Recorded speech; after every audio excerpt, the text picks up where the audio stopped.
വരുന്ന നിയമസഭാ തെരഞ്ഞെടുപ്പ് BJPയെ സംബന്ധിച്ച് അതിനിർണായകമാണ്. കേരളത്തിൽ BJPയുടെ ശക്തി എത്രയുണ്ടെന്ന് തെളിയിക്കാനുള്ള ഏറ്റവും വലിയ അവസരം.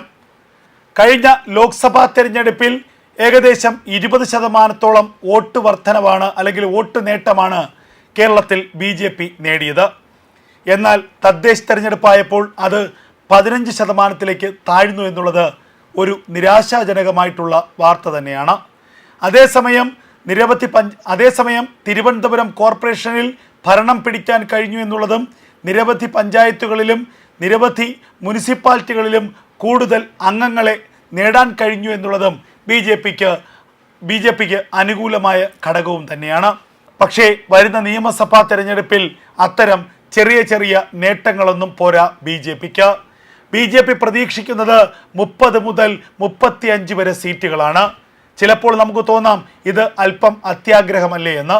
എന്നാൽ BJPയുടെ കണക്കുകൂട്ടലുകളും BJPയുടെ മുന്നൊരുക്കങ്ങളും ഈ 30 35 സീറ്റുകൾ ലക്ഷ്യമിട്ട് തന്നെയാണ് എന്നുള്ളത് മനസ്സിലാക്കുമ്പോൾ അതൊരിക്കലും ഒരു അത്യാഗ്രഹമോ അമിതമായ ആഗ്രഹമോ ആയി നമുക്ക് കണക്കാക്കാൻ പറ്റില്ല.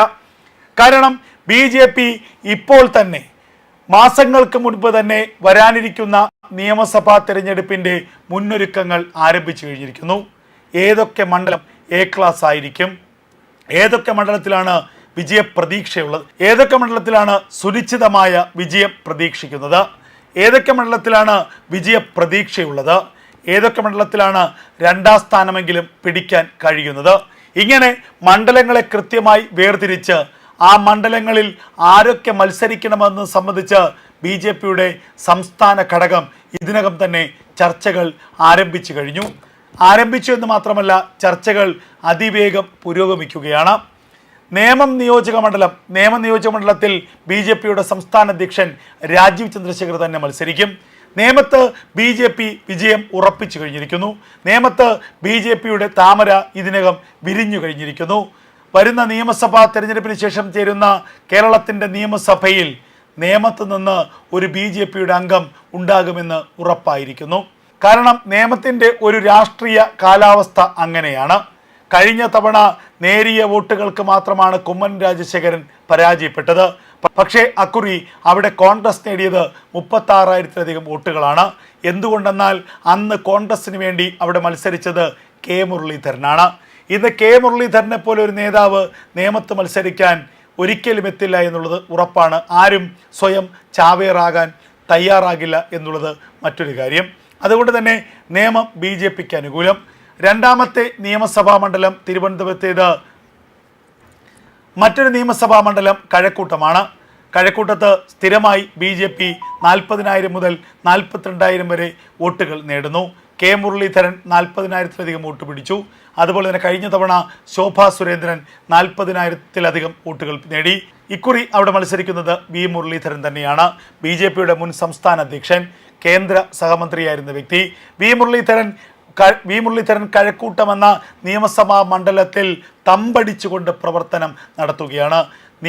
കഴക്കൂട്ടത്തെ ഓരോ മണൽത്തരിയെയും നേരിട്ട് പരിചയപ്പെട്ടുകൊണ്ട്, കഴക്കൂട്ടത്തിൻ്റെ വോട്ടർമാരുടെ ഓരോ കാര്യങ്ങളിലും നേരിട്ട് ഇടപെട്ടുകൊണ്ട് കഴക്കൂട്ടത്തിൻ്റെ ഒരു ആത്മാവിനെ തൊട്ടറിയുകയാണ് V മുരളീധരൻ. അതുകൊണ്ട് തന്നെ ഉറപ്പിച്ച് പറയാം, കഴക്കൂട്ടവും ഇക്കുറി BJP നേടും. തിരുവനന്തപുരത്ത് BJPക്ക് സാധ്യതയുള്ള മറ്റൊരു നിയോജക മണ്ഡലം കാട്ടാക്കടയാണ്. 40,000-ലധികം വോട്ടുകൾ ശരാശരി BJPക്കുള്ള ഒരു മണ്ഡലം. ആ മണ്ഡലത്തിൽ ഇക്കുറി BJP നേടിയത് അത്ഭുതകരമായിട്ടുള്ള മുന്നേറ്റമാണ്. കേരളത്തിൽ തദ്ദേശ തെരഞ്ഞെടുപ്പിൽ BJP ഏറ്റവും കൂടുതൽ വോട്ടുകൾ നേടിയ നിയമസഭാ മണ്ഡലത്തിൽ 2ാം സ്ഥാനത്താണ് കാട്ടാക്കട. ആ കാട്ടാക്കടയിൽ ഇക്കുറി മത്സരിക്കുന്നത് PK കൃഷ്ണദാസ് ആണ്. PK കൃഷ്ണദാസ് ഇക്കുറി അല്പം നേരത്തെ തന്നെ അവിടെ തൻ്റെ പ്രവർത്തനം ആരംഭിച്ചിരിക്കുന്നു. പ്രവർത്തകർ ഒന്നടങ്കം പ്രവർത്തിച്ചാൽ കഴിഞ്ഞ തദ്ദേശ തെരഞ്ഞെടുപ്പിലും ലോക്സഭാ തെരഞ്ഞെടുപ്പിലും നടത്തിയ ആ മുന്നേറ്റം തുടർന്നാൽ ഇക്കുറി കാട്ടാക്കടയും അത്ഭുതങ്ങൾ കാട്ടിയാൽ അത്ഭുതപ്പെടേണ്ടതില്ല. അത്തരത്തിൽ BJP വിജയം പ്രതീക്ഷിക്കുന്ന മറ്റൊരു മണ്ഡലമാണ് വട്ടിയൂർക്കാവ്. വട്ടിയൂർക്കാവിൽ കാര്യങ്ങൾ വട്ടിയൂർക്കാവിൽ BJPക്ക് അതിശക്തമായിട്ടുള്ള വേരോട്ടമുണ്ട്. BJPക്ക് 40,000-ലധികം വോട്ട് ബാങ്കുണ്ട്. ആ വട്ടിയൂർക്കാവിൽ ഇക്കുറി BJP ഏറ്റവും ശക്തനായ ഒരു സ്ഥാനാർത്ഥി തന്നെ രംഗത്തിറക്കുമെന്ന കാര്യത്തിൽ യാതൊരു സംശയവുമില്ല. BJP വിജയം പ്രതീക്ഷിക്കുന്ന മറ്റൊരു ജില്ല ആലപ്പുഴയിലാണ്. ആലപ്പുഴയിൽ ശോഭാ സുരേന്ദ്രൻ മത്സരിക്കും.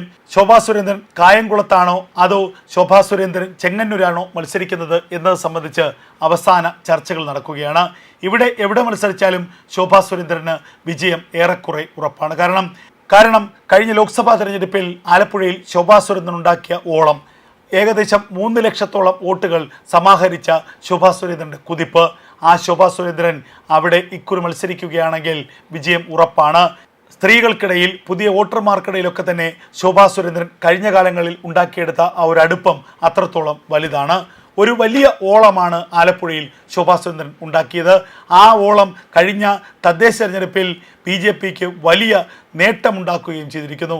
അതുകൊണ്ട് ശോഭാ സുരേന്ദ്രൻ ആലപ്പുഴയിൽ മത്സരിച്ചാൽ അത് BJPക്ക് ഒരു സീറ്റ് കൂടി നേടി നൽകുമെന്ന കാര്യത്തിൽ യാതൊരു സംശയവും വേണ്ട. പത്തനംതിട്ട ജില്ലയിലും BJP വിജയം പ്രതീക്ഷിക്കുന്ന സീറ്റുകളുണ്ട്. അതുപോലെ തന്നെ ചെങ്ങന്നൂരും BJP വിജയം പ്രതീക്ഷിക്കുന്ന ഒരു മണ്ഡലമാണ്. അതുപോലെ കോട്ടയം ജില്ലയിൽ പാലായിലും പൂഞ്ഞാറിലും BJP വലിയ മുന്നേറ്റം നടത്തുമെന്നാണ് BJP കണക്കൂട്ടുന്നത്. പാലായിൽ ഷോൺ ജോർജ് ആണെങ്കിൽ പൂഞ്ഞാറിൽ PC ജോർജ്. ഇരുവരും BJPയെ മികച്ച ഒരു നേട്ടത്തിലേക്ക് എത്തിക്കാൻ സാധ്യതയുള്ളവരാണ് എന്നാണ് BJPയുടെ കണക്ക് കൂട്ടൽ.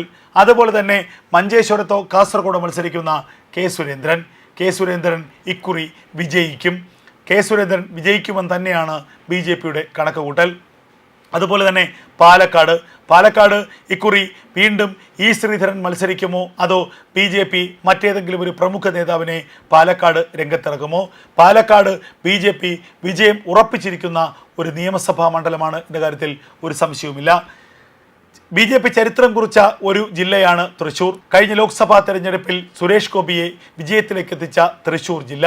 ആ തൃശ്ശൂർ ജില്ലയിൽ 2 നിയമസഭാ മണ്ഡലങ്ങളിൽ BJP ഇക്കുറി വിജയം പ്രതീക്ഷിക്കുന്നുണ്ട്. ഞാനീ പറഞ്ഞു വരുന്നത് BJPയുടെ ചർച്ചകളിലുള്ള ഓരോ മണ്ഡലത്തെക്കുറിച്ചാണ്. അവസാനവട്ട ചർച്ചകൾ ഇനിയും നടക്കാനുണ്ട്.